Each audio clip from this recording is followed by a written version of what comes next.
저 여자랑 새 출발할 거니까 위자료 달라고 질척거리지 말고 몸만 나가.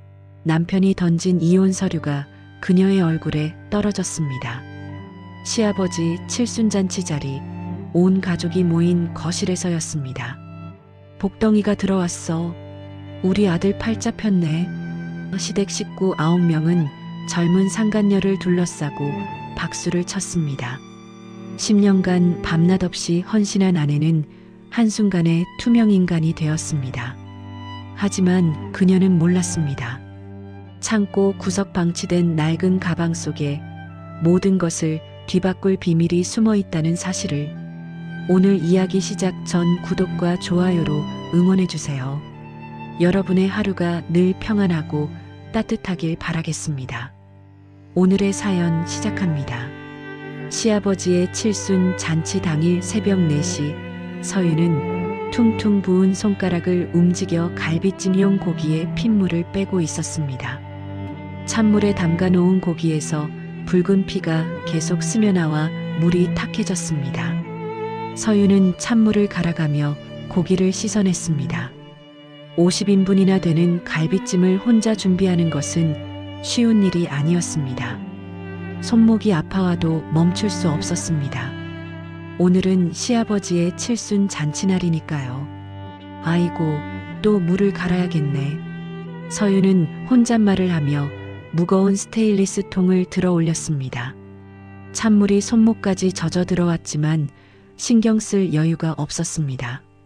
새벽 공기는 차갑고 조용했지만 주방 안은 서윤의 움직임으로 분주했습니다. 가스레인지 위에서는 육수가 보글보글 끓고 있었고 옆 가스대에서는 나무를 볶는 냄새가 피어올랐습니다. 아침이 밝자 거실에는 시댁 식구 9명이 모여 앉았습니다. 시어머니 최 여사를 비롯해 시누이 둘과 그 남편들, 그리고 조카들까지 총 9명이었습니다.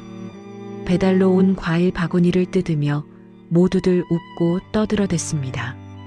어머, 이 사과 정말 좋네. 어디서 주문한 거야? 큰 시누이가 사과를 한 입 베어물며 말했습니다. 백화점에서 주문했지. 아버님 칠순인데 좋은 걸로 해야죠. 시어머니가 자랑스럽게 대답했습니다. 역시 어머니 센스가 최고예요. 우리 서윤이는 이런 거 생각도 못 하잖아요. 둘째 시누이가 낄낄거리며 맞장구 쳤습니다. 그들은 서윤이 주방에서 기름 냄새에 찌들어가며 일하고 있는데도 물 한 잔 건네지 않았습니다. 서윤은 목이 말라 견딜 수 없어 수돗물을 컵에 받아 마셨습니다. 차가운 물이 목구멍을 타고 내려가며 속을 시원하게 해주었습니다. 점심 무렵이 되자 초인종이 울렸습니다. 서윤은 앞치마에 묻은 기름때를 닦으며 현관으로 나가려 했습니다. 내가 나갈게. 민석이 서윤보다 먼저 현관문을 열었습니다. 그런데 민석 혼자 들어온 것이 아니었습니다. 화려한 명품 옷을 걸친 젊은 여성이 민석의 허리에 팔을 감싸고 들어왔습니다. 여러분, 소개할 사람이 있어요. 민석이 환한 미소를 지으며 말했습니다. 이분이 제가 늘 말씀드렸던 이유라 씨예요. 유라는 하얀 피부에 긴 생머리를 늘어뜨린 20대 후반의 여성이었습니다. 목에는 진주 목걸이를 걸고 있었고 손목에는 반짝이는 팔찌를 차고 있었습니다. 서윤이 어젯밤까지 걸레질을 해서 반질반질하게 닦아놓은 마루 바닥을 유라가 흙 묻은 구두를 신은 채로 밟고 들어왔습니다. 서윤의 가슴이 답답해졌지만 시어머니의 반응은 전혀 달랐습니다. 아이고, 유라 씨 구두 굽이 상할까봐 걱정이네요. 슬리퍼로 갈아 신으세요. 시어머니가 호들갑을 떨며 고급 슬리퍼를 가져다 바쳤습니다. 감사합니다, 어머니. 유라는 달콤한 목소리로 대답하며 구두를 벗었습니다.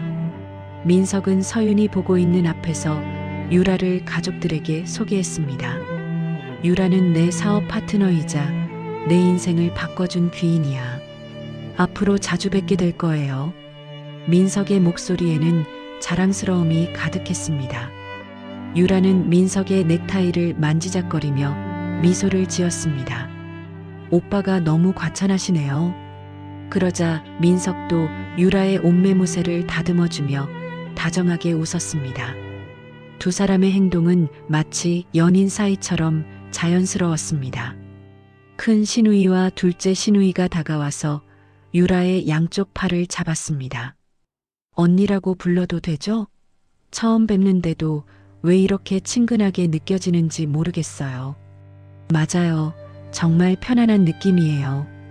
우리 진짜 언니 동생 하면 안 될까요? 시누이들의 말에 유라는 겸손하게 고개를 숙였습니다. 제가 더 감사하죠. 이렇게 따뜻하게 받아주셔서요. 서윤은 그들 사이에서 완전히 투명 인간이 되었습니다. 아무도 서윤을 소개하지 않았고 유라도 서윤에게 인사를 건네지 않았습니다. 서윤은 자연스럽게 식탁 구석으로 밀려났습니다. 식사 시간이 되자 서윤이 정성껏 준비한 음식들이 식탁 위에 올라왔습니다. 갈비찜, 잡채, 각종 나물, 국까지 푸짐하게 차려진 상이었습니다. 유라는 서윤이 밤새 끓인 미역국을 한 숟가락 떠서 입에 넣었습니다. 그런데 표정이 이상하게 굳어지더니 숟가락을 내려놓았습니다. 죄송해요. 간이 너무 짜서 건강에 해로울 것 같아요. 나트륨을 너무 많이 섭취하면 혈압이 올라간다고 하던데. 유라의 말에 시댁 식구들의 시선이 일제히 서윤에게 쏠렸습니다.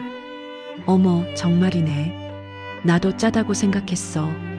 시어머니가 국물을 한 번 더 맛보며 말했습니다. 서윤이가 요리 솜씨가 영 갈수록 못해지네. 예전에는 이렇지 않았는데. 큰 시누이가 혀를 찼습니다. 맞아요. 정성이 부족한 것 같아요. 둘째 시누이도 거들었습니다. 민석은 서윤을 매서운 눈빛으로 노려보며 화를 냈습니다. 손님 입맛 하나 제대로 못 맞추냐? 창피하게. 민석은 접시를 거칠게 밀어냈습니다. 접시가 테이블 가장자리에 부딪히며 큰 소리를 냈습니다. 서윤은 모멸감을 더 이상 견딜 수 없었습니다. 떨리는 목소리로 민석에게 말했습니다. 여보, 잠깐 안방에서 얘기 좀 할까요? 뭘 또 얘기해? 여기서 말하면 안 돼? 제발이요. 잠깐만이요. 서윤은 간신히 민석을 안방으로 데리고 갔습니다. 안방 문이 닫히자 서윤은 울먹이는 소리로 물었습니다. 도대체 유라 씨가 누구예요? 왜 갑자기 집으로 데려와서? 알 필요 없어. 민석은 냉정하게 말하며 서랍을 열었습니다. 서랍 안에서 서류 뭉치를 꺼내어 서윤의 얼굴에 던졌습니다. 서류들이 바닥에 떨어지며 흩어졌습니다. 이혼 서류야. 이미 다 작성해뒀어. 서윤은 바닥에 떨어진 서류를 보며 온몸이 얼어붙었습니다. 이혼. 왜 갑자기 이혼을? 갑자기? 너 정말 눈치가 없구나. 유라와 새 출발할 거니까 위자료 같은 거 바라고 질척거리지 말고 몸만 나가면 돼. 민석의 목소리는 차가웠습니다. 마치 10년 결혼 생활이 아무것도 아니라는 듯이 말했습니다. 서윤의 손끝이 걷잡을 수 없이 떨렸습니다. 다리에 힘이 풀려 주저앉을 것 같았습니다. 여보, 우리가 뭘 잘못했길래? 잘못한 게 뭐가 있어? 그냥 이제 끝인 거야. 더 이상 말하기 싫으니까 나가. 민석은 서윤의 말을 끊으며 안방에서 나갔습니다. 서윤은 멍하니 부엌으로 돌아왔습니다. 온 세상이 무너진 것 같은 기분이었습니다. 그런데 식탁 위에 시어머니가 두고 간 핸드폰 화면이 켜져 있었습니다. 무심코 시선이 그쪽으로 갔습니다. 화면에는 가족 단톡방이 열려 있었습니다. 메시지들이 실시간으로 올라오고 있었습니다. 저 촌스러운 몰골 좀 봐. 서윤이 주방에서 일하는 뒷모습을 몰래 찍은 사진과 함께 올라온 메시지였습니다. 진짜 꼴불견이네. 빨리 내보내고 유라랑 와인 한 잔 마시자. 인정. 유라 언니 진짜 이쁘다. 우리 민석이 복 터졌어. 서윤은 손으로 입을 막았습니다. 그런데 더 충격적인 것은 그 다음이었습니다. 일주일 전 날짜로 유라가 시댁 식구들에게 명품 가방을 나누어 준 인증샷들이 올라와 있었습니다. 유라가 선물해준 가방. 나도 받았어. 역시 센스굿. 우리 새 며느리 최고야.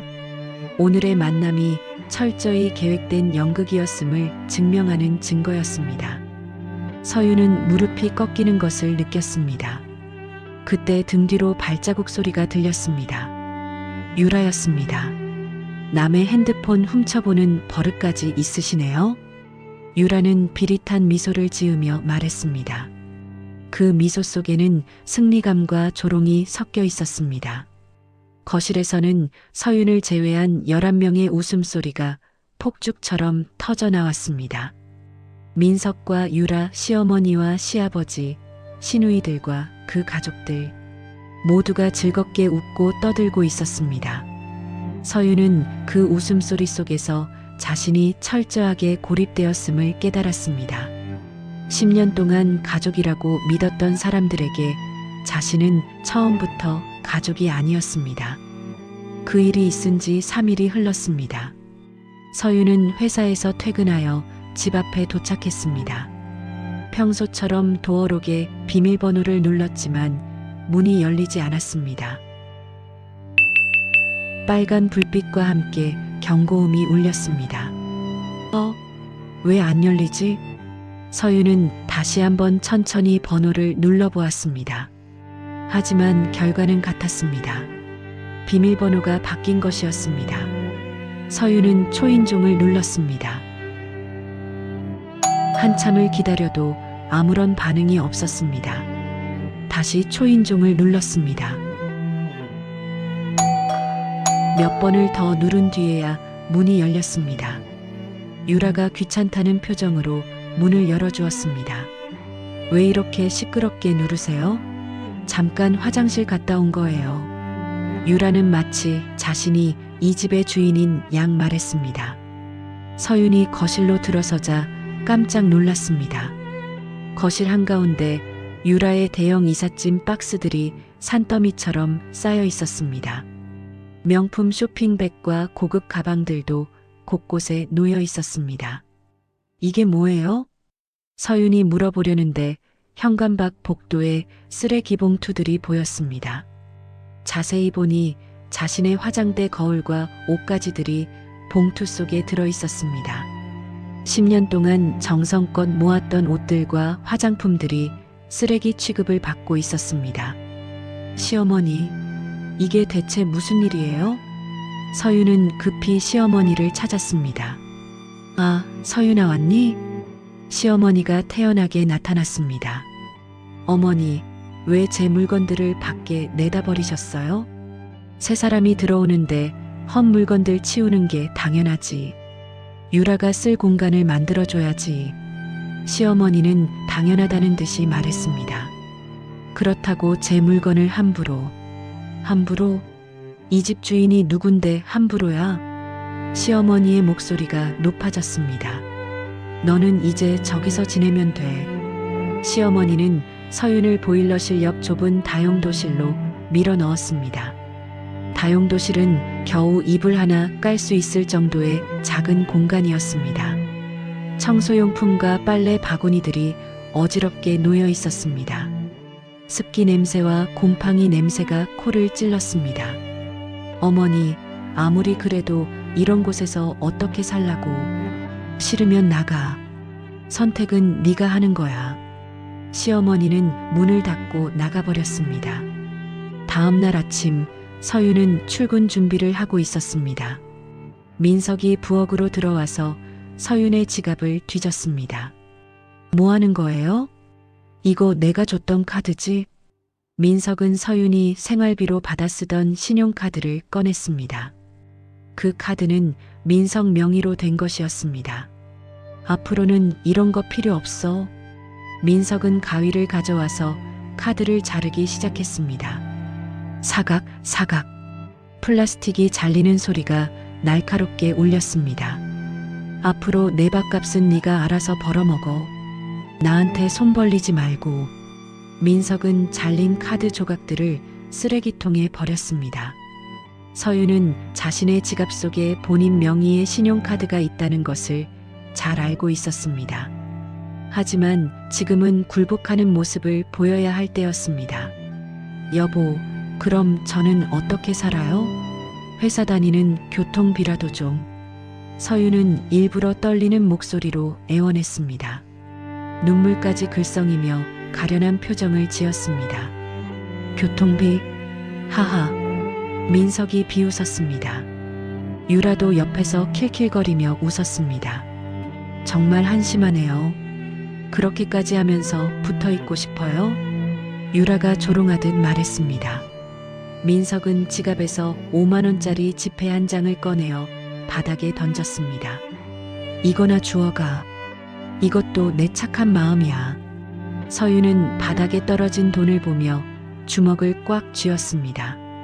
하지만 표정은 고마운 듯 꾸몄습니다. 고마워요.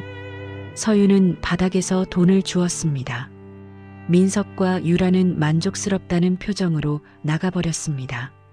저녁에 집으로 돌아온 서윤은 또 다른 변화를 발견했습니다. 식탁에 놓여있던 의자가 하나 사라져 있었습니다. 서윤이 앉던 자리의 의자였습니다.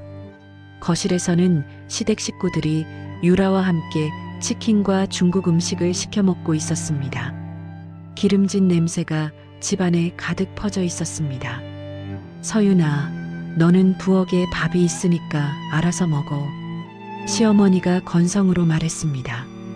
서윤은 부엌으로 가서 차가운 밥과 반찬을 챙겨 다용도실로 들어갔습니다. 좁은 공간에서 바닥에 앉아 식은 밥을 먹었습니다. 거실에서 들려오는 웃음소리와 대조적으로 다용도실은 적막했습니다. 오빠, 이거 받으세요. 유라의 목소리가 거실에서 들려왔습니다. 서윤은 살짝 문을 열어 바깥을 살펴보았습니다. 유라가 민석에게 고급 시계 박스를 건네고 있었습니다. 어머, 이게 뭐야? 민석이 박스를 열어보며 놀란 척했습니다. 롤렉스네. 이거 정말 비싼 거 아니야? 제가 오빠한테 꼭 선물하고 싶었거든요. 마음에 드시길 바래요. 유라는 수줍은 척하며 말했습니다. 유라야, 정말 고마워.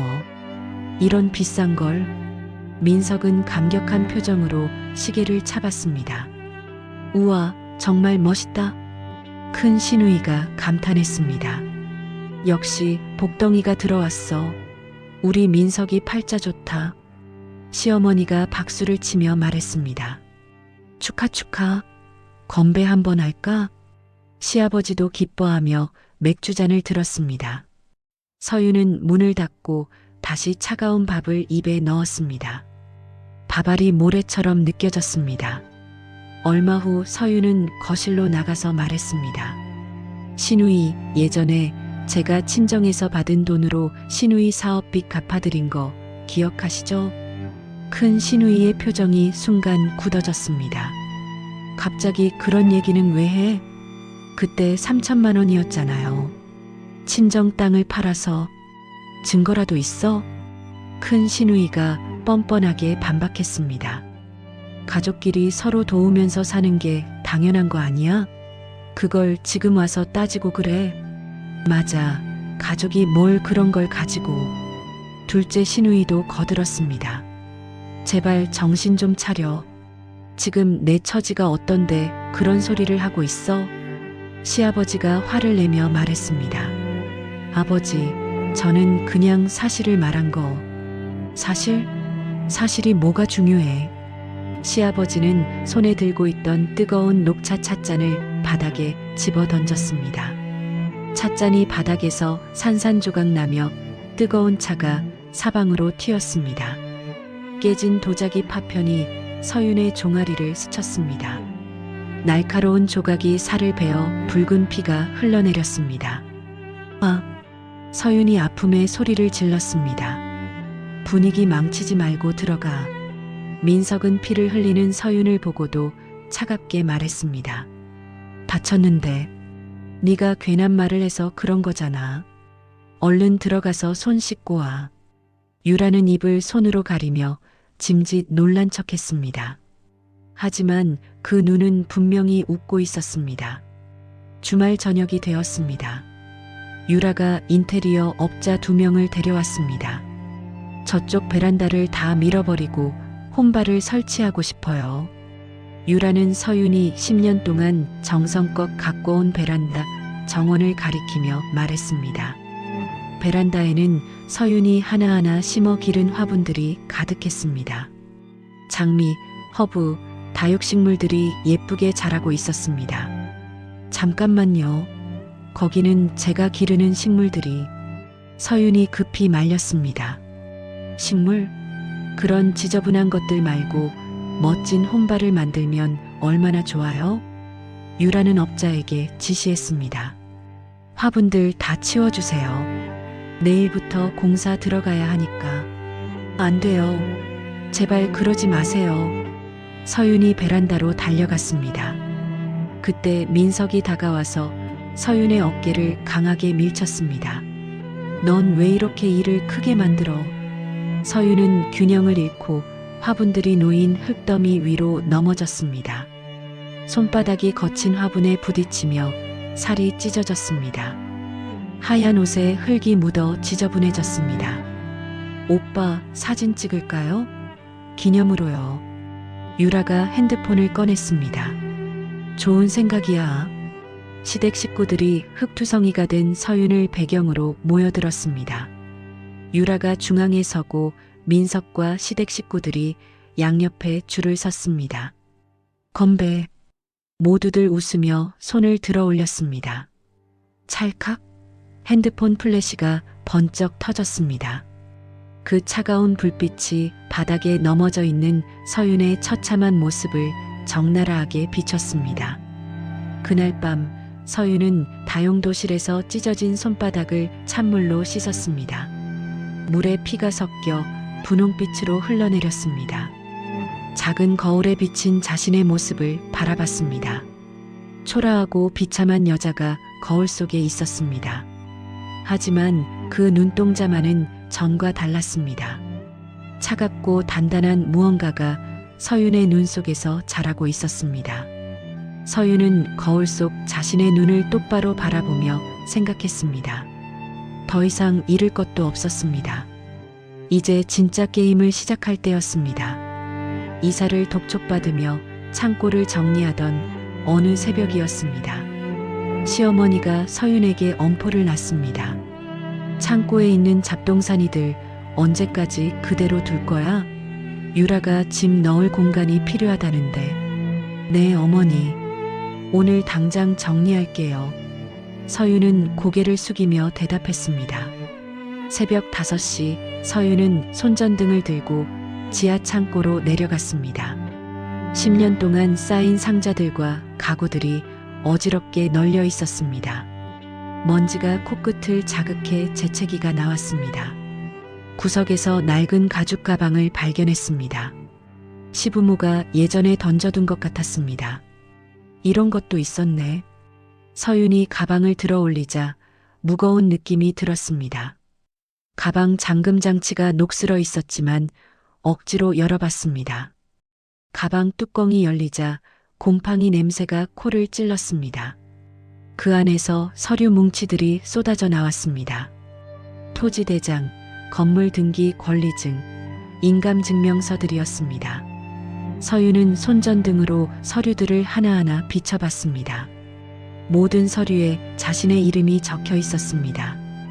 강남의 상가 건물, 분당의 아파트, 수원의 토지까지 시댁 재산이 모두 서윤 명의로 되어 있었습니다.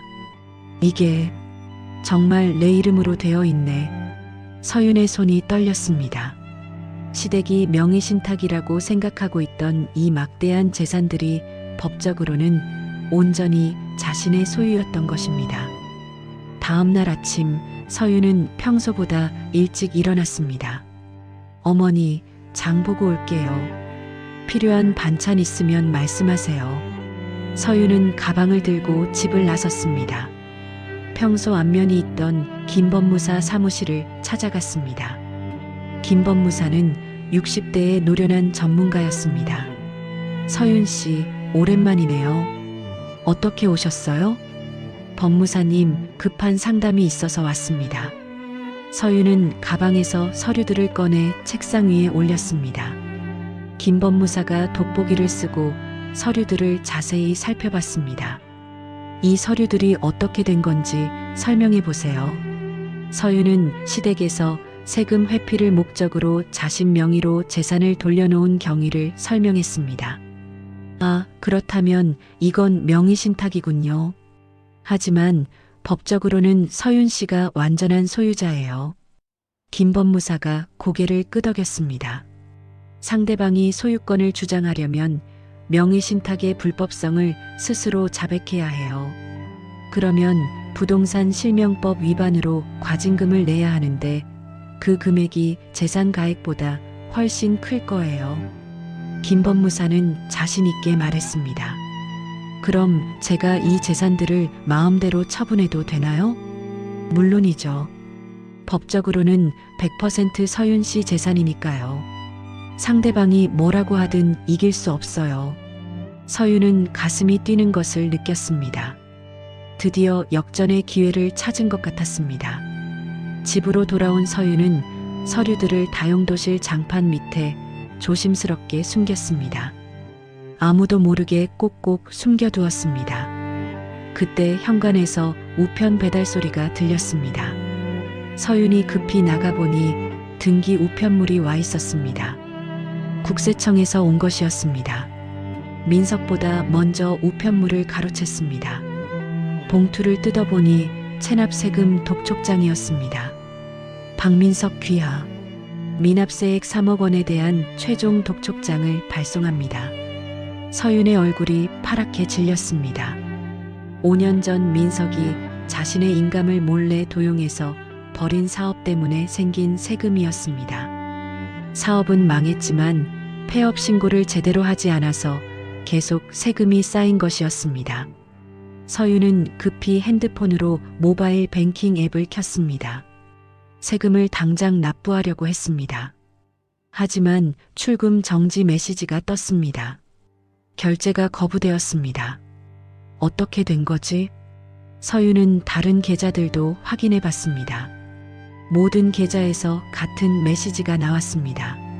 민석이 생활비를 끊으면서 서윤 명의 계좌들에도 락을 걸어 놓았던 것입니다. 독촉장 뒷면을 보니 더 무서운 내용이 적혀 있었습니다. 고액 체납자는 출국 금지 조치가 내려질 수 있습니다. 서윤의 등줄기에 식은땀이 흘렀습니다. 이 상태가 계속되면 해외로 도피하는 것도 불가능해질 수 있었습니다. 하지만 서윤은 민석에게 따지러 가지 않았습니다. 대신 독촉장을 서류들과 함께 가방 깊숙이 숨겼습니다. 출국하기 직전에 재산을 현금화하면서 이 세금부터 처리해야겠어. 서윤은 속으로 계획을 세웠습니다. 거실에서 민석의 목소리가 들렸습니다. 우편물 온 거 있어? 그냥 대출 광고 전단지예요. 별거 아니에요. 서윤은 태연하게 거짓말을 했습니다. 요즘 그런 광고들이 너무 많이 와. 귀찮게 해. 민석은 별 관심 없다는 듯 대답했습니다. 유라가 민석 옆에 붙어서 말했습니다. 오빠, 이번에 하와이 여행 가면 명품 쇼핑 실컷 할 수 있겠어요. 구찌 매장부터 들러볼까요? 좋지, 좋지. 돈은 걱정 말고 마음껏 사자. 민석과 유라가 깔깔거리며 웃었습니다. 면세점에서도 쇼핑하고 현지에서도 쇼핑하고 생각만 해도 신나요. 유라의 목소리에 들뜬 기운이 가득했습니다. 서윤은 다용도실로 들어가서 장판을 다시 들춰봤습니다. 서류들이 그대로 숨겨져 있었습니다. 수백억 원 가치의 재산 서류들이었습니다. 서윤은 벽에 걸린 달력을 가져와서 펜으로 날짜들을 표시하기 시작했습니다. 시댁 식구들이 하와이 여행을 떠나는 날이 15일, 그럼 14일에 대출을 실행하고 16일에 출국하면 되겠네. 서윤은 꼼꼼하게 계산했습니다. 각 단계별로 정확한 타이밍을 맞춰야 했습니다. 세금 납부는 공항에서 하고 대출금 인출도 그때 마저 처리하자. 서윤의 손이 달력 위에서 움직였습니다. 빨간 펜으로 중요한 날짜들을 동그라미 쳤습니다. 이제 진짜 시작이야. 서윤은 작은 목소리로 중얼거렸습니다. 10년 동안 참아온 모든 모욕과 고통에 대한 복수가 곧 시작될 것이었습니다. 밤이 깊어갔지만 서윤은 잠들 수 없었습니다. 머릿속으로 계획을 수백 번 다시 점검했습니다. 실수는 용납할 수 없었습니다. 권리를 확인한 다음 날 아침 7시였습니다. 서윤은 평소보다 더욱 정성스럽게 아침상을 차렸습니다. 김치찌개, 계란말이, 무나물까지 정갈하게 준비했습니다. 시댁 식구들이 하나둘 식탁에 모여 앉자 서윤이 깍듯이 인사했습니다. 어머니, 아버님, 그동안 제가 생각이 정말 짧았습니다. 서윤은 고개를 깊숙이 숙였습니다. 이 집에서 나가기 전까지는 최선을 다해서 모시겠습니다. 부족한 며느리를 용서해 주세요. 시어머니가 콧방귀를 뀌었습니다. 지금 와서 그런 소리를 해? 진작 그럴 것이지. 민석도 비웃듯이 말했습니다. 역시 돈줄이 끊어지니까 정신을 차리는구나.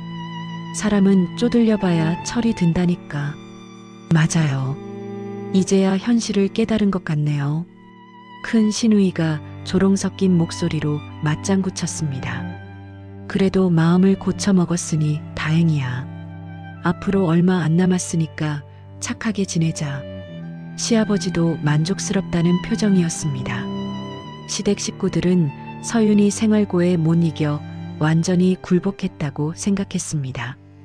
더 이상 반항할 힘도 의지도 없다고 판단했습니다. 안심하고 각자 일과를 위해 집을 나섰습니다. 그럼 나는 회사 가볼게. 민석이 넥타이를 매며 말했습니다. 저도 친구들 만나러 나갈게요. 유라도 명품 가방을 챙겨 들었습니다. 시어머니와 시누이들도 모두 외출했습니다. 집안이 완전히 조용해졌습니다. 서윤은 문이 닫히는 소리를 확인한 후 즉시 행동에 나섰습니다. 안방으로 들어가서 옷장 뒤편에 숨겨진 금고를 열었습니다. 비밀번호는 시어머니 생일이었습니다. 금고 문이 열렸습니다. 안에는 현금 뭉치들과 골드바가 가득 들어 있었습니다. 시어머니가 유라에게 주려고 준비해둔 다이아몬드 목걸이와 귀고리 세트도 있었습니다. 서윤은 그것들을 모두 자신의 가방에 넣었습니다. 이 정도면 당장 필요한 자금은 충분하겠어. 서윤은 가방을 들고 집을 나섰습니다. 첫 번째 목적지는 강남의 대부업체였습니다. 서윤은 부동산을 매각하는 대신 대출을 받기로 했습니다. 매각보다 대출이 심사 기간이 짧고 나중에 시댁이 빚을 떠안게 만드는 더 확실한 복수 방법이었습니다. 어서 오세요. 무엇을 도와드릴까요? 대부업체 직원이 정중하게 인사했습니다. 담보대출을 받고 싶습니다. 최대 한도로요. 서윤은 준비해온 서류들을 내밀었습니다. 강남 상가 건물, 분당 아파트, 수원 토지까지 모든 부동산 서류였습니다. 어머, 이런 좋은 담보들을 가지고 계셨군요. 잠깐만 검토해 보겠습니다. 직원이 서류를 꼼꼼히 살펴봤습니다. 등기부등본도 깨끗하고 담보 가치도 확실하네요. 시가 기준으로 최대 70%까지 대출이 가능합니다. 직원의 목소리가 밝아졌습니다. 그럼 총 얼마나 나올까요? 대략 50억 원 정도 될 것 같습니다. 3일 내로 현금 지급이 가능해요. 직원이 승인 도장을 찍으며 말했습니다. 서윤은 다른 대부업체 2곳도 더 방문했습니다. 같은 방식으로 담보대출을 신청했습니다. 총 3곳에서 약 150억 원의 대출 승인을 받았습니다. 은행 VIP 룸으로 이동한 서윤은 다음 작업을 시작했습니다. 민석이 비자금 은리경으로 서윤 명의로 개설해둔 계좌들이 있었습니다. 계좌 비밀번호를 재발급받고 싶습니다. 본인 확인을 위해 신분증과 인감을 확인하겠습니다. 은행 직원이 절차를 진행했습니다. 모든 것이 서윤 명의로 되어 있어 문제없이 처리되었습니다. 재발급 완료되었습니다. 서윤은 새로운 비밀번호로 계좌에 접속해서 전액을 인출했습니다. 여러 계좌에서 총 20억 원이 나왔습니다. 일을 마치고 나오는 길에 병원을 지나게 되었습니다. 병원 로비에서 익숙한 실루엣을 발견했습니다. 휠체어에 앉은 강 회장이었습니다. 서윤은 과거를 떠올렸습니다. 5년 전 봉사활동을 하던 시절 강 회장이 입원해 있을 때 정성껏 간병한 적이 있었습니다. 매일 직접 끓인 미역국을 가져다 드렸었습니다. 서윤은 조심스럽게 다가가서 인사를 건넸습니다. 강 회장님, 안녕하세요. 혹시 저를 기억하시나요? 강 회장이 고개를 돌렸습니다. 서윤의 초라한 행색을 보더니 잠시 생각에 잠겼습니다. 아, 서윤 씨군요. 그때 미역국 정말 맛있었는데. 강 회장은 서윤을 알아봤습니다.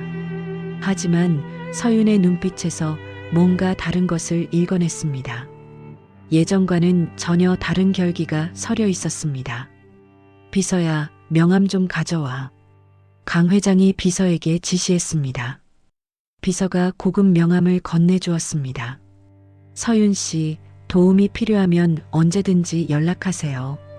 그때 자니가 끓여준 죽 맛이 아직도 그리워요. 강 회장의 목소리에는 진심이 담겨 있었습니다. 서윤은 명함을 소중히 주머니에 넣었습니다. 감사합니다, 회장님. 건강 조심하세요. 집으로 돌아온 서윤은 편의점에서 선불폰을 구입했습니다. 새 폰으로 항공사 사이트에 접속해서 캐나다행 비행기표를 예매했습니다. 3일 후 출발하는 항공편이었습니다. 캐나다 현지 브로커에게도 연락했습니다. 밴쿠버의 안전한 거처를 미리 마련해달라고 부탁했습니다. 저녁 식사 시간이 되자 시댁 식구들이 모두 집에 돌아왔습니다. 서윤은 평상시처럼 정성껏 저녁상을 차렸습니다. 유라가 민석 옆에 붙어서 말했습니다. 오빠, 이 집 명의도 빨리 오빠 걸로 돌려놔야겠어요. 그래야 안전하잖아요. 유라가 민석의 팔을 잡고 애교를 부렸습니다. 그러게, 그런 것도 빨리 처리해야지. 민석이 고개를 끄덕였습니다. 서윤은 설거지를 하는 척하면서 그들의 대화를 핸드폰으로 녹음했습니다. 물소리에 섞여서 녹음되고 있다는 것을 아무도 눈치채지 못했습니다. 서윤이를 쫓아내고 나면 천천히 처리해도 돼. 어차피 재는 법 같은 거 하나도 모르는 멍청이야. 민석이 호기롭게 웃으며 말했습니다. 맞아요. 착하기만 하고 세상 물정을 너무 모르죠. 유라도 킬킬거리며 웃었습니다. 서윤은 흐르는 물소리에 섞여 나오려는 헛웃음을 간신히 삼켰습니다. 주머니 속에서 진동하는 핸드폰을 확인했습니다. 대부업체에서 온 대출 승인 완료 문자였습니다. 대출 심사 최종 승인되었습니다.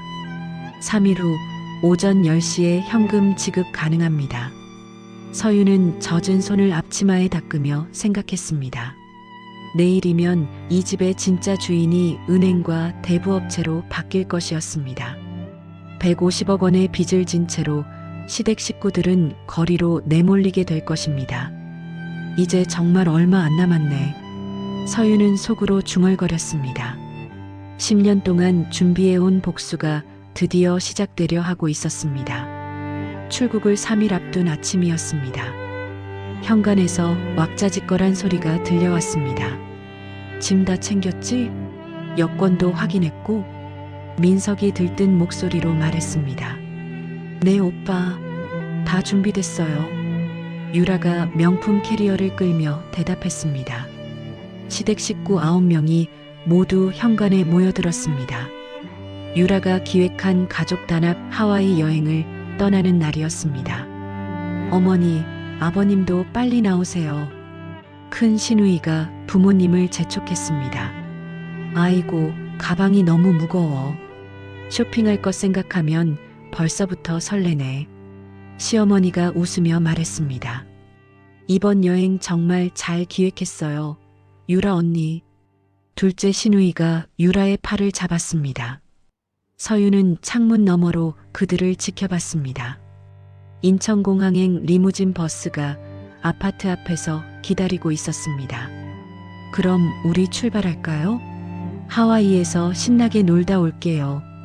민석이 마지막으로 집을 돌아보며 말했습니다. 버스 문이 닫히고 엔진 소리가 멀어져 갔습니다. 서유는 그제서야 안도의 한숨을 내쉬었습니다. 버스가 완전히 사라진 것을 확인한 서유는 핸드폰을 꺼냈습니다. 뱅킹 앱에서 계좌를 확인하자 입금 알림이 쏟아지고 있었습니다. 대부업체 담보대출 50억 원 입금 완료. 대부업체 담보대출 48억 원 입금 완료. 대부업체 담보대출 52억 원 입금 완료.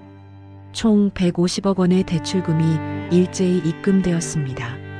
서윤의 손이 살짝 떨렸습니다. 이제 세금부터 납부하자. 서윤은 즉시 국세청 홈택스 사이트에 접속했습니다. 3억 원의 체납 세금을 납부하려고 했습니다. 그런데 결제 단계에서 문제가 생겼습니다. 보안 매체 인증이 필요합니다라는 메시지가 떴습니다. OTP 기기나 보안카드가 필요한 것이었습니다. 서유는 급히 집안을 뒤졌습니다. 하지만 OTP 기기가 보이지 않았습니다. 설마. 서유는 민석의 서랍을 열어봤습니다. 텅 비어 있었습니다. 민석이 여행 가면서 OTP까지 들고 간 것이었습니다. 이럴 수가. 서윤의 얼굴이 하얗게 질렸습니다. 은행 창구에 가서 처리하려면 신분 확인 등 복잡한 절차로 시간이 너무 오래 걸릴 것이었습니다. 그러면 비행기를 놓칠 수도 있었습니다. 공항 은행 지점에서 처리하자. 서윤은 계획을 수정했습니다. 우선 집 정리부터 마무리해야 했습니다. 서윤은 미리 연락해둔 업체들에게 전화를 걸었습니다. 중고가전 매입 업체죠? 지금 바로 와주세요. 재활용 업체도 같이 오시면 됩니다. 30분 후 큰 트럭 2대가 아파트 주차장에 들어왔습니다. 업체 직원들이 집 안으로 올라왔습니다. 어머, 물건이 정말 많네요. 이 자개장부터 나를까요? 중고가전 업체 직원이 시어머니의 자개장을 가리켰습니다. 네, 그것부터 해주세요. 저기 85인치 TV도 가져가시고요. 서유는 차분하게 지시했습니다. 직원들이 분주하게 움직였습니다. 냉장고, 세탁기, 에어컨까지 모든 가전제품들이 트럭으로 실려 나갔습니다. 가구들과 생활용품들도 모두 사라졌습니다. 언니, 이사하세요? 이웃집 여자가 복도로 나와서 궁금해했습니다. 아, 어머니가 인테리어를 싹 바꾸신다고 해서요. 새로 꾸미려면 다 비워야 한다면서요.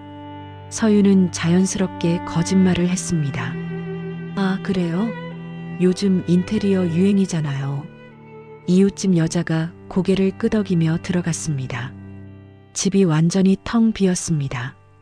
서유는 거실 한가운데 테이블에 2장의 종이를 올려놓았습니다. 하나는 이혼 소장이었습니다. 다른 하나는 직접 쓴 메모였습니다. 이 집은 금융권의 담보로 넘어갔으니 곧 비워주셔야 할 겁니다. 서윤은 핸드폰에서 유심칩을 빼내어 변기에 버렸습니다. 물을 내리자 작은 칩이 하수구로 사라졌습니다. 택시를 불러 공항으로 향했습니다. 택시 안에서 서윤은 계획을 다시 한번 점검했습니다. 공항 은행에서 세금 납부하고 바로 출국 수속 밟으면 돼. 인천공항에 도착한 서윤은 서둘러 은행 지점으로 달려갔습니다. 세금 납부 업무 보려고 왔습니다. 서윤이 숨을 헐떡이며 말했습니다. 네, 잠시만 기다려주세요. 지금 전산 장애가 발생해서 처리가 조금 지연되고 있습니다. 은행 직원이 미안한 표정으로 말했습니다. 언제까지 걸릴까요? 30분 정도 소요될 것 같습니다. 서윤은 시계를 확인했습니다.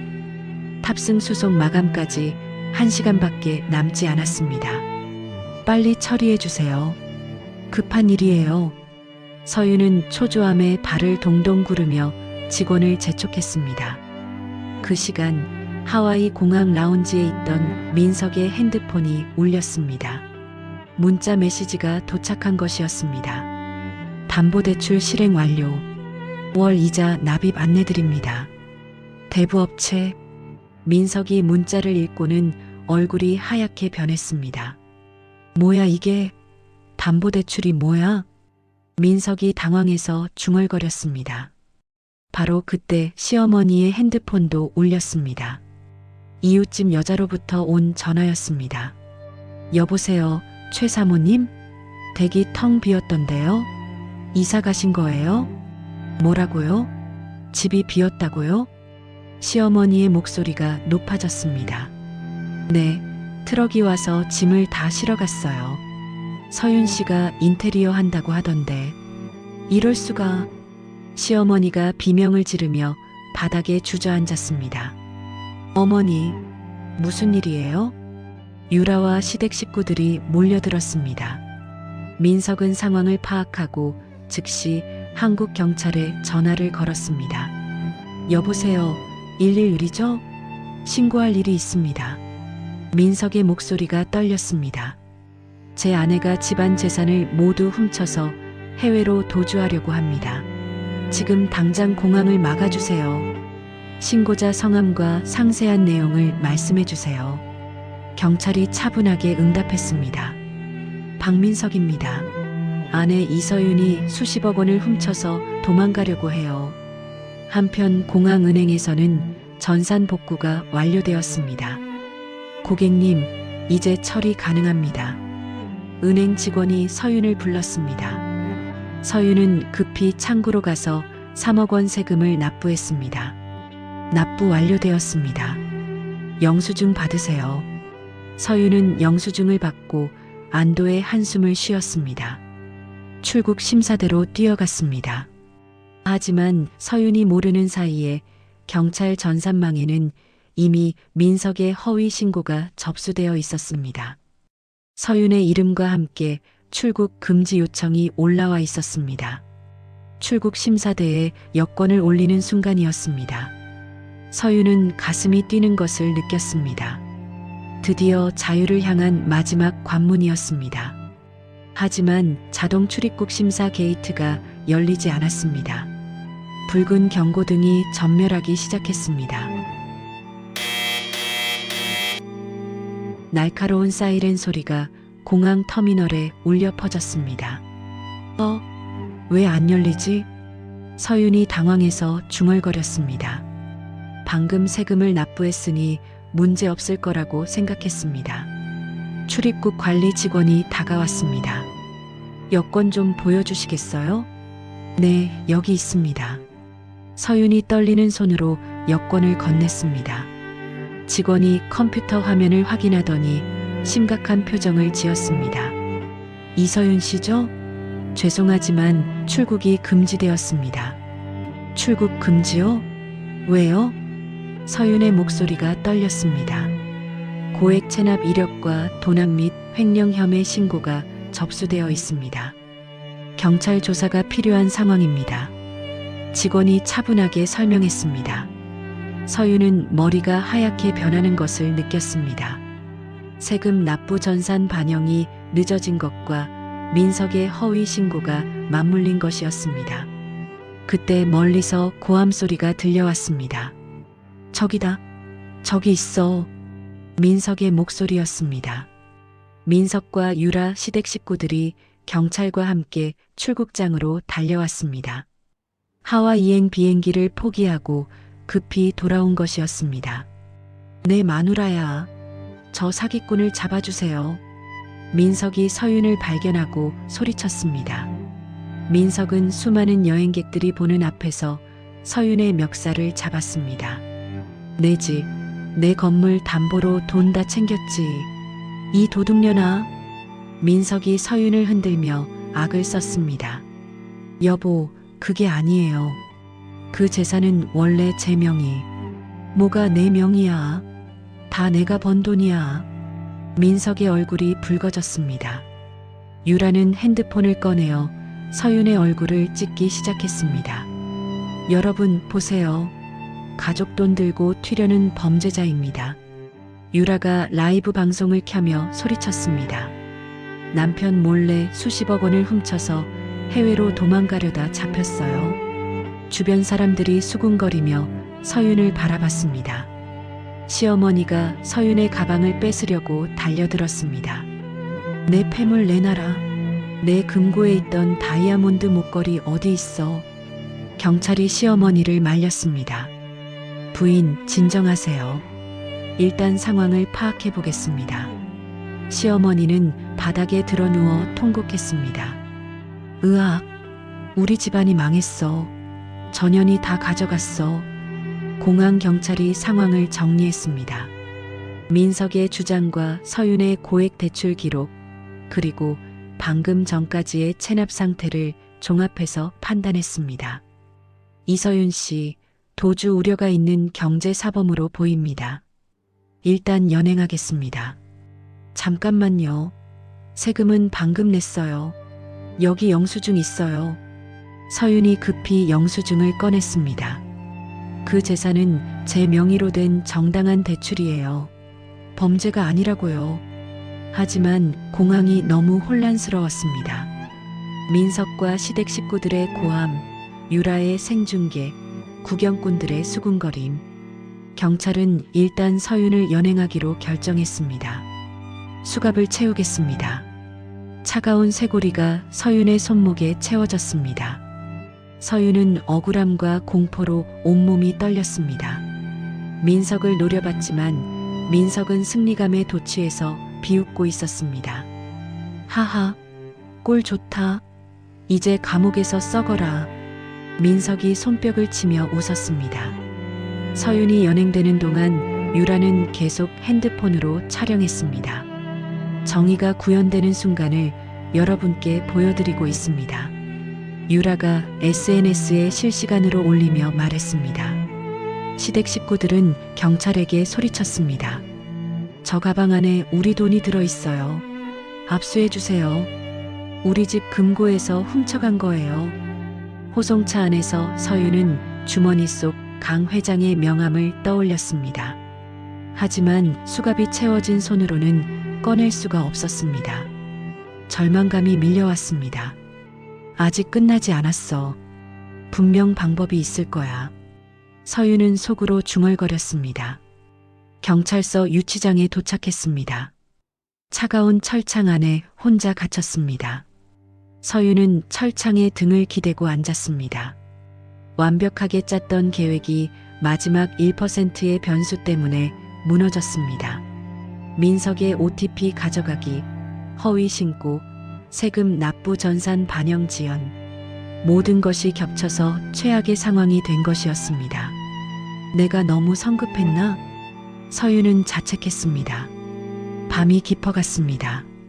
담당 형사가 유치장 앞을 지나가며 무심하게 던졌습니다. 피해 액수가 수십억 원이라던데 구속영장 청구될 것 같아요. 서윤의 가슴이 철렁했습니다. 그때 경찰서 복도에서 소란스러운 소리가 들려왔습니다. 여러 사람의 발자국 소리와 대화 소리가 점점 가까워졌습니다. 말끔한 정장을 입은 남자가 유치장 쪽으로 다가왔습니다. 뒤따라서 양복 입은 사람들이 몇 명 더 걸어왔습니다. 서윤은 철창 사이로 그들을 바라봤습니다. 혹시 강 회장이 보낸 사람들일까 하는 희망이 생겼습니다. 정장 남자가 유치장 앞에 멈춰 섰습니다. 서윤과 눈이 마주쳤습니다. 유치장에서 뜬 눈으로 밤을 지새운 서윤은 차가운 철창에 등을 기댄 채 새벽을 맞았습니다. 온몸이 뻣뻣하고 목이 말랐지만 포기할 수는 없었습니다. 다음 날 아침 9시 경찰서가 부산해지기 시작했습니다. 복도에서 정장 입은 남자들의 발걸음 소리가 들려왔습니다. 서윤은 철창 사이로 바깥을 내다봤습니다. 강 회장의 비서실장이 국내 유명 로펌의 에이스 변호사 3명을 대동하고 경찰서장실 문을 열고 들어갔습니다.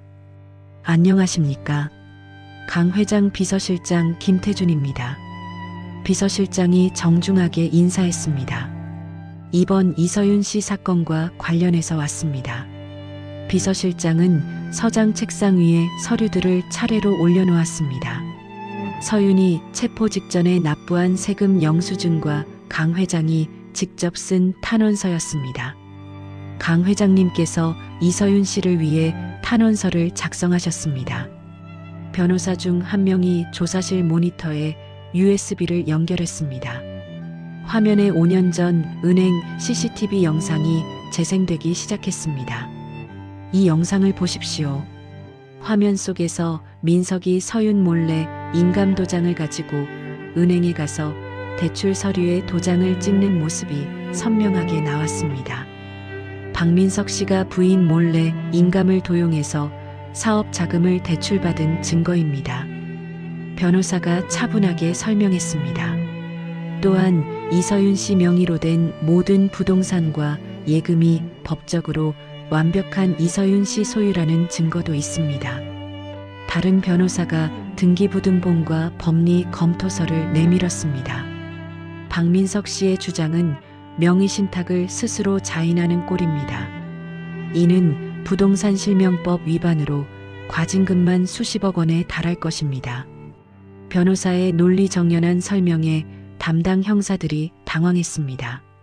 한편 경찰서 로비에서는 민석과 시댁 식구들이 서윤의 구속을 기다리고 있었습니다. 오늘 구속영장 청구된다며? 속이 시원하다. 민석이 팔짱을 끼고 말했습니다.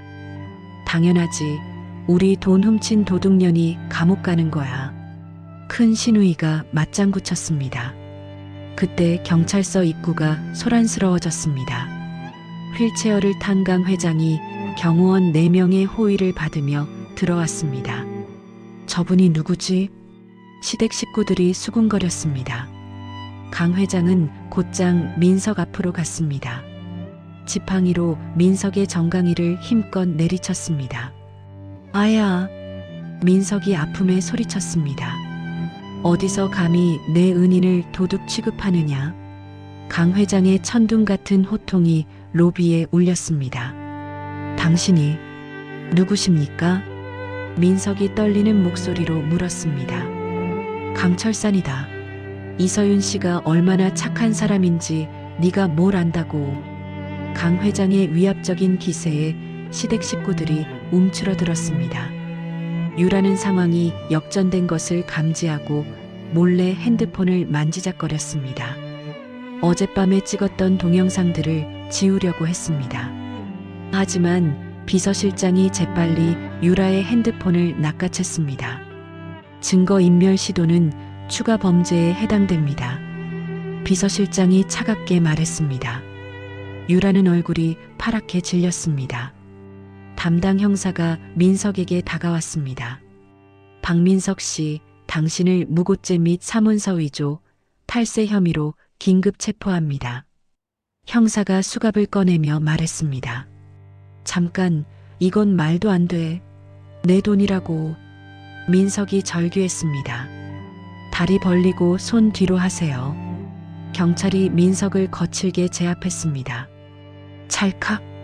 서윤의 손목에서 풀린 수갑이 민석의 손목에 채워졌습니다. 민석의 다리에서 힘이 빠져 주저앉았습니다. 이건 말도 안 돼. 민석이 중얼거렸습니다. 유치장에서 풀려난 서윤이 로비로 걸어 나왔습니다. 시어머니가 서윤을 보자마자 달려들었습니다. 서윤아, 우리가 잘못했다. 시어머니가 서윤의 바짓가랑이를 붙잡았습니다. 제발 집은 돌려다오. 우리가 어디서 살아야 하는데. 시어머니가 울며 애원했습니다. 서윤은 차가운 눈빛으로 시어머니를 내려다봤습니다. 어머니, 그 집은 이미 대출 담보로 잡혀 있습니다. 곧 경매로 넘어갈 겁니다. 서윤의 목소리는 담담했습니다. 뭐라고? 경매라고? 시어머니가 경악했습니다. 서윤은 멍하니 서 있는 유라에게 다가갔습니다. 유라의 귀에 속삭였습니다. 너도 공범이니까 조만간 조사받게 될 거야. 각오하는 게 좋을걸. 유라는 입술이 파르르 떨렸습니다. 강 회장의 도움으로 출국 금지 조치가 해제되었다는 통보를 받은 서윤은 뒤도 돌아보지 않고 경찰서를 나섰습니다. 경찰서 입구에는 검은 세단이 대기하고 있었습니다. 강 회장의 차였습니다. 고생했네, 서윤 씨. 강 회장이 차창을 내리고 말했습니다. 회장님, 정말 감사합니다. 어떻게 알고 오셨어요? 자네 구치소 면회 신청이 들어왔다는 소식을 들었지. 내 은인을 그냥 둘 수는 없잖아. 강 회장이 따뜻하게 웃었습니다. 서윤이 차에 오르자 시댁 식구들이 서로 멱살을 잡고 싸우기 시작했습니다. 다 너 때문이야. 왜 서윤이를 건드렸어? 큰 시누이가 민석에게 소리쳤습니다. 우리 집이 어떻게 되는 거야? 어떻게? 둘째 시누이가 시어머니를 원망했습니다. 차창 밖으로 그들의 추악한 모습이 점점 작아져 갔습니다. 서윤은 비로소 깊은 안도의 한숨을 내쉬었습니다. 10년 동안의 악몽이 끝나는 순간이었습니다. 사건이 종결되고 일주일이 흘렀습니다. 시댁이 살던 집 현관에는 빨간 종이가 덕지덕지 붙어 있었습니다. 법원의 부동산 임의 경매 개시 결정 등기였습니다. 붉은 압류 딱지가 대문에 크게 붙어 있었습니다.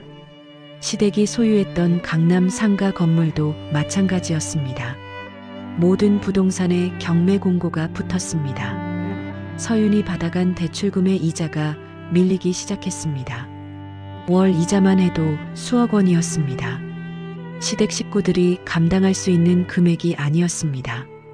제2금융권 채권 추심원들이 집에 들이닥쳤습니다. 여기 누구 살아요? 문 열어봐요. 거친 목소리가 집안에 울렸습니다. 집안에 남아있던 냉장고, 세탁기, 소파까지 모든 집기류가 차압당했습니다. 추심원들이 스티커를 붙이며 물건들을 표시했습니다. 이것도 가져가고 저것도 가져가고. 갈 곳을 잃은 시댁 식구 9명은 뿔뿔이 흩어졌습니다. 시어머니와 시아버지는 동네 찜질방으로 갔습니다. 시누이들은 각자 고시원을 전전하는 신세가 되었습니다. 이게 다 누구 때문이야? 큰 시누이가 시어머니를 원망했습니다. 내가 뭘 잘못했다고. 시어머니도 억울해했습니다. 한편 유라는 민석이 구속되고 빈털터리가 된 것을 확인하자마자 행동에 나섰습니다. 면회를 가는 척하며 민석의 지갑을 훔쳤습니다. 이제 여기서 도망가야겠어. 유라가 지갑을 들고 구치소를 나서는 순간이었습니다. 이유라 씨죠? 절도 혐의로 체포합니다. 잠복 중이던 형사들이 유라를 현장에서 체포했습니다. 뭐요? 이게 무슨... 유라는 당황했지만 이미 늦었습니다. 수갑이 채워졌습니다. 구치소 독방에 수감된 민석은 면회 온 어머니에게 매달렸습니다. 어머니, 서윤이한테 연락 좀 해봐요. 내가 잘못했다고 용서해달라고요. 민석의 목소리는 초라했습니다. 연락을 어떻게 해? 전화번호가 없는 번호라고 나와. 시어머니가 한숨을 쉬며 말했습니다. 그럼 어떻게 해야 해요? 나는 여기서 언제까지 있어야 하는 거예요? 그걸 내가 어떻게 알아? 네가 저지른 일이잖아. 시어머니는 면회를 마치고 돌아갔습니다. 며칠 후 민석에게 우편물이 도착했습니다. 유일한 우편물이었습니다. 서윤이 보낸 것이었습니다. 봉투를 뜯자 이혼 판결문이 들어 있었습니다. 함께 들어있던 통지서에는 이렇게 적혀 있었습니다. 위자료 및 재산 분할 청구 기각. 사유 재산 없음. 민석은 종이를 구겨서 던졌습니다. 젠장. 하지만 아무도 그의 분노를 신경 쓰지 않았습니다. 1년이라는 시간이 흘렀습니다. 계절은 바뀌어 캐나다 밴쿠버에는 따스한 봄이 찾아왔습니다. 다운타운의 한적한 거리에 예쁜 카페가 문을 열었습니다. 간판에는 윤스 플라워 카페라고 적혀 있었습니다. 앞치마를 두른 서윤이 가게 앞 화분에 물을 주고 있었습니다. 얼굴에는 평온한 미소가 번졌습니다. 가게 내부는 서윤이 직접 고른 원목 가구들과 화분들로 꾸며져 있었습니다. 따뜻하고 아늑한 분위기였습니다. 벽에 걸린 메뉴판에는 여러 음료들이 적혀 있었고 그 중에서도 자유 라떼라는 시그니처 메뉴가 눈에 띄었습니다. 문이 열리며 한국계 교민 할머니가 들어왔습니다. 서윤아, 안녕. 오늘은 어때? 할머니가 반갑게 인사했습니다. 박 할머니, 어서 오세요. 오늘 몸은 좀 어떠세요? 서윤이 따뜻하게 맞아주었습니다. 어제 네가 준 카모마일 차 덕분에 정말 잘 잤어. 고마웠다. 다행이에요. 할머니, 오늘 아침에 쿠키 구웠는데 드셔보세요. 서윤은 갓 구운 쿠키를 접시에 담아 건네주었습니다. 어머, 이렇게까지 해주면 어떡해. 우리 서윤이 참 착하다. 할머니가 고마워하며 쿠키를 받았습니다. 손님을 배웅한 후 서윤은 카운터에 앉아 태블릿 PC를 켰습니다. 한국 뉴스를 검색하던 중 한 기사가 눈에 띄었습니다. 일가족 파산과 사기 대출의 전말. 기사를 클릭해보니 법정 앞에서 찍힌 사진이 있었습니다. 민석과 유라 시댁 식구들이 서로 손가락질하며 다투는 모습이었습니다. 얼굴들은 모자이크 처리되어 있었지만 서윤은 그들을 알아볼 수 있었습니다. 기사를 다 읽은 서윤은 더 이상 분노도 슬픔도 느끼지 않았습니다. 그저 담담한 표정으로 브라우저 창을 조용히 닫았습니다. 통유리창 너머로 따스한 햇살이 쏟아져 들어왔습니다. 서윤은 자신이 직접 내린 커피를 한 모금 마셨습니다. 고소하고 부드러운 맛이 입안에 퍼졌습니다. 비로소 자신이 온전한 나로 존재하고 있다는 것을 느꼈습니다. 아무의 그림자도 아닌 이서윤이라는 한 사람으로 말입니다. 가게 문이 열리며 젊은 한국인 커플이 웃으며 들어왔습니다. 어서 오세요. 무엇을 도와드릴까요? 서윤은 환한 미소로 그들을 맞이했습니다. 새로운 하루가 시작되었습니다. 밴쿠버의 봄 햇살 아래서 서윤의 새로운 인생이 활짝 피어나고 있었습니다. 서윤의 이야기는 이렇게 끝이 났습니다. 10년 동안 참고 견딘 모든 모욕과 상처가 결국 그녀를 더 강하게 만들어 주었습니다. 시댁 식구들이 자신들의 욕심에 눈이 멀어 저지른 잘못들이 고스란히 그들에게 돌아간 것이죠. 때로는 인생이 우리에게 가혹할 때가 있습니다.